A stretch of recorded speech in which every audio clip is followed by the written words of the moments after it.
I would not be surprised if 2, maybe 4 teams added to the Pac-12, and potentially I think the Big 12 might keep suit. I don't really know there, but I do know that 10 is not a safe number.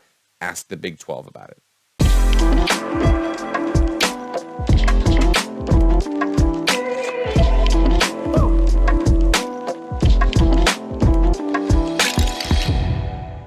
What is up, everybody? It is Jake with Master Football back at it again. Happy Tuesday. Thank you so much for being here. If you want to be up to date on all things college football, pro football, Madden, EA college football, anything related to American football, hit that red subscribe button. Won't cost you anything. All it's going to cost you to be up to date on all of those things. Hit the like button too. Comment, like, share, subscribe, do all that stuff. I really appreciate it. Again, quest for 1,000. We're almost there. Without further ado, let's get into the video. All right, guys, I am here because I want to talk to you a little bit about, I know I'm super boring, but again, it's very important because there's an article that came out recently and a couple other ancillary articles that I want to discuss really quickly here. Let's talk about some conference realignment stuff. And the reason why is because, man, there's just so many moving parts here and there, commissioners, this and that, presidents, ADs, all this kind of stuff that's kind of interacting with each other. However, I want to make sure here that we can talk about, one, we're going to talk about Larry Scott a little bit. I know it's just the gift that keeps on giving, good old Larry Scott. And we're going to talk about the future because I am here to say, and I'm going to take a shot out here. I've got a lot of Big 12 fans that watch my stuff, and I appreciate what they've done. There's been a little bit of a rivalry between the Big 12 and the Pac-12. I do think that the Pac-12 is almost out of this mess. And again, remember here, all of this that we say right now is for now. How long that for now is, we don't know because conference realignment always moves. But again, the Pac-12 is almost out of this mess, but they still got to claim some of the mess. Let's get into this article real quick. Here we are with KSLSports.com. Now, I first heard of this news story from John Kurtz. John Kurtz is a Kansas State fan, not fan. Well, he is a fan. He's also a commentator on YouTube, does a really, really good job out there. Go follow John Kurtz. I really appreciate what he does. Also, remember there, that is the reigning Big 12 champion, Kansas State Wildcats. But he first brought this to light, and then I went ahead and found this up over here on KSLSports.com, digesting the latest Pac-12 snafu. Again, it's just the other day on the 21st. Michelle Bodkin, she says 2 steps forward and 1 step back might be the best way to describe the latest news coming out of the Pac-12. On Friday evening, in the ultimate news dump, the Pac-12 Conference released a statement that they had terminated 2 executives of the Pac-12 network after an independent investigation uncovered they neglected to alert the board of directors, school presidents, of overpayments received by a distributor. Now, again, that seems okay, overpayments, okay. Was this like a couple $100,000? Because it was quite a bit. The investigation determined the executives were unaware of the situation after a conference audit back in 2017 uncovered the overpayments by a distributing partner for the 2016 year. And prior, in 2022, the distributing partner claimed the overpayments totaled $50 million. Okay, so the Pac-12 put on Friday News Dump Masterclass today, firing 2 executive level executives for not disclosing $50 million in overpayments from distribution partners since 2016. Basically, they've been getting overpaid. They didn't report it, and now the partner's like, hey, we want our $50 million back. Well, that is very interesting here because, again, we mentioned about the Pac-12. They just had a couple things here.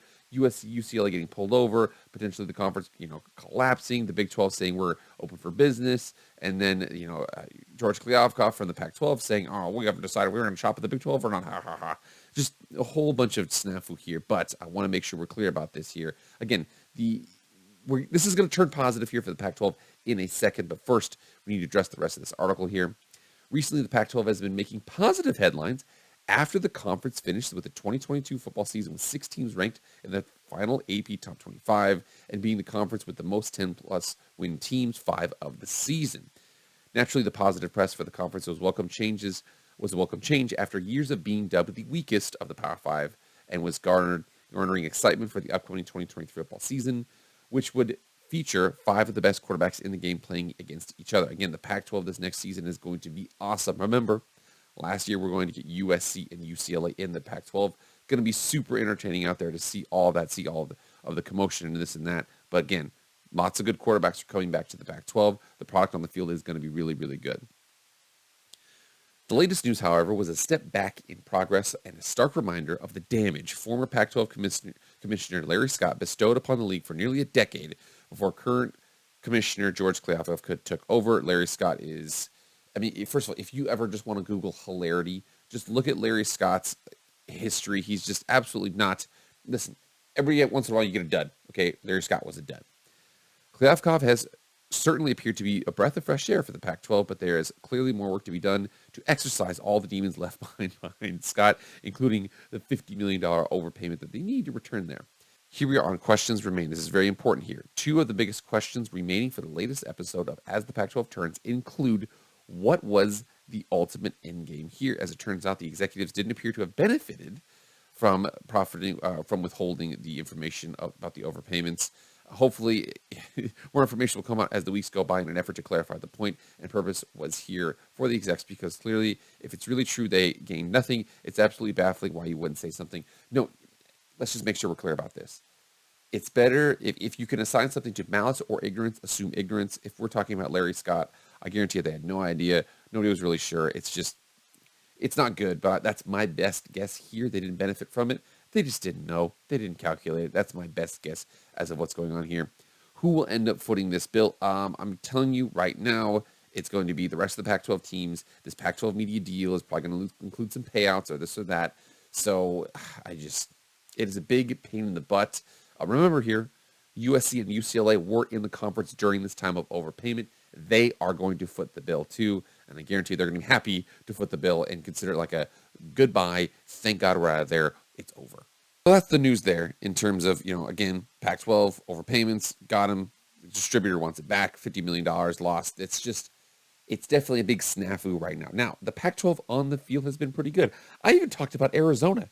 Arizona had a great recruiting class, did exponentially better than they did last season. They only won one game last season, the season before. You know what I'm trying to say here. But it's just, you can tell that the Pac-12 is starting to try to turn things around. They're still having to clean up the mess that was left over there by Larry Scott. George Klyavkov, he's put his foot in his mouth a couple different times. Basically, I remember there was one time where he said, oh, yeah, because Deion Sanders is going to Colorado, that's going to increase the Pac-12 media deal. It doesn't increase for coaches. It increases for programs. That makes no sense at all. But Klyavkov is kind of grasping at straws here because he's a little desperate. I do think, though, that he's not nearly as desperate, and the Pac-12 is not nearly as desperate as this article likes to indicate. Here we are with HeartlandSports.com. Fact or Fiction Friday, Big 12 expansion, Pac-12 implosion, and then Brock Purdy is the best Big 12 NFL quarterback by Derek Dukes. This was on December 17th, so about a month ago here. And they got a couple of things here. The Pac-12 implode in the next 5 years. Fact. You could say in the next 3 years, I'll probably say yes, the Pac-12 is trouble, as much as the West Coast writers want to deny that fact. It's true. USC and UCLA are out the door in 2024. Once that happens, I believe the Pac-12 is fair game. Everyone knows that Washington, Oregon are wanted by every conference out there, and both schools are hoping for a Big Ten invite. It will happen, and then the dominoes will start to fall, and I'll get into my next question here on the list. The Big 12 adds teams from the Pac-12. Fact. It's going to happen. I don't know who or when, but it's going to happen. Heck, I don't even know how many, but guess what? It will happen. He used cap locks there, so you know it's true.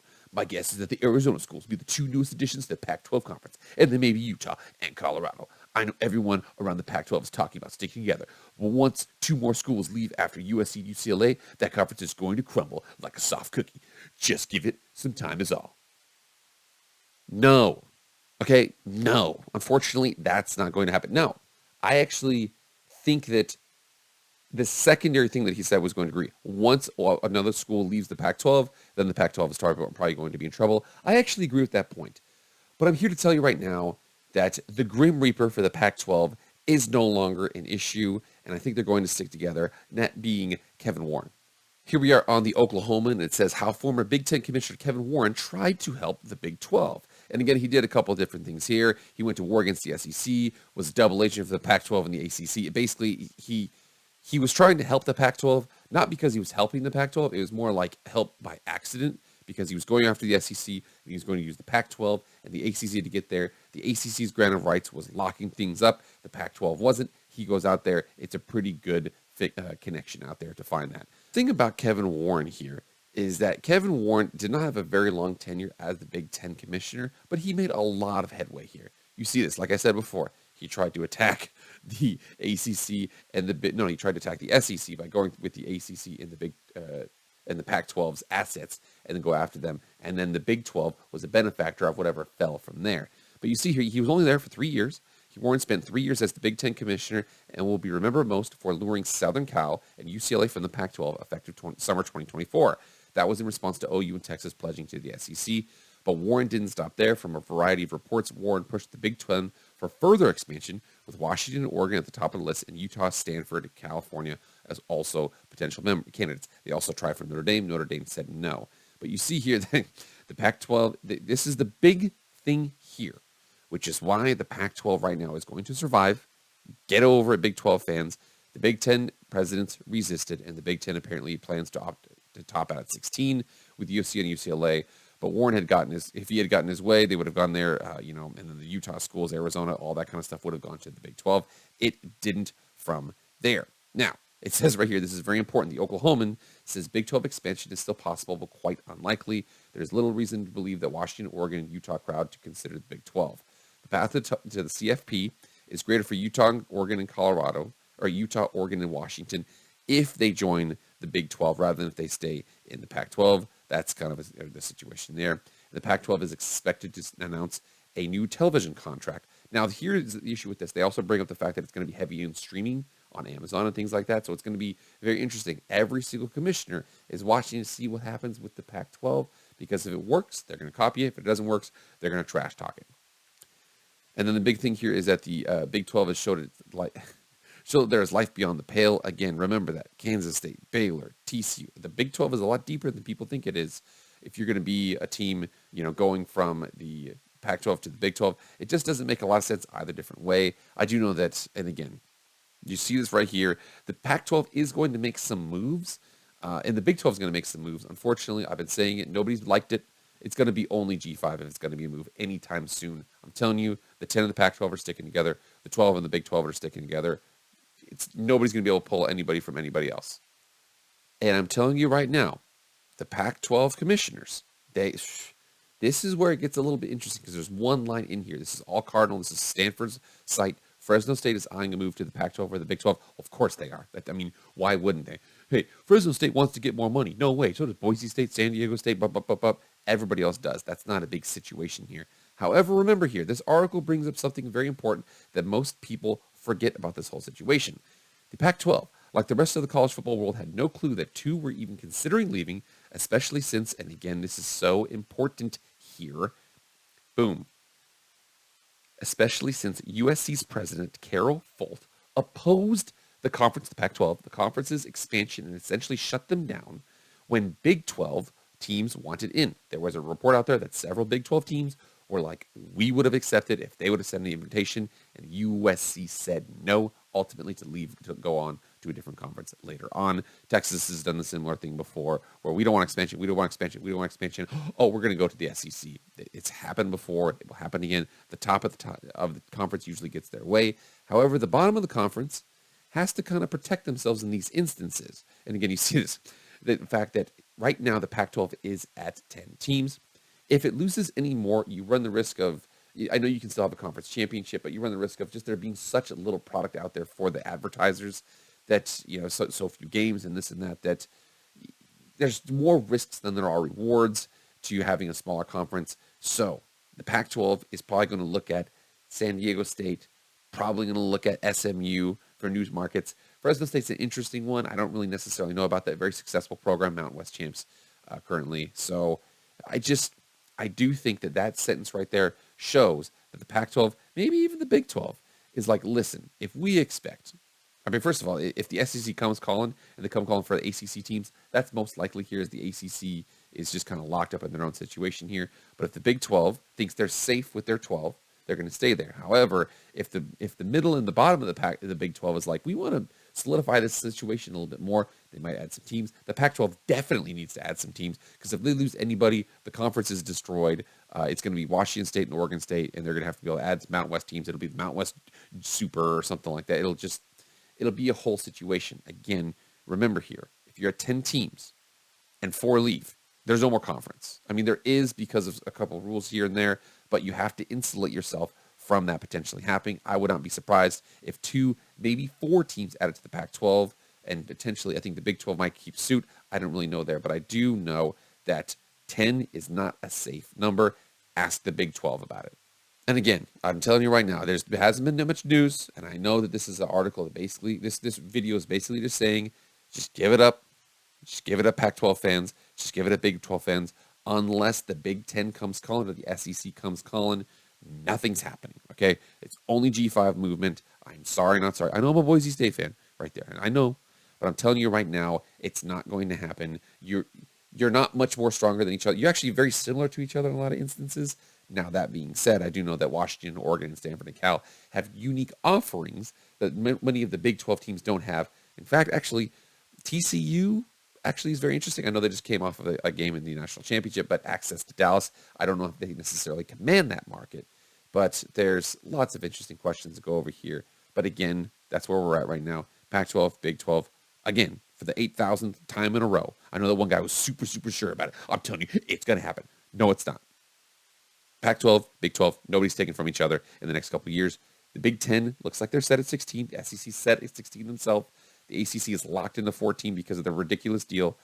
We're going to have a little bit of a stagnation here. That's what I anticipate. All right, guys, that's it. Thank you so much for being here. Please like, share, comment, subscribe, do all that stuff. I appreciate it. That's it for me, guys. I am out.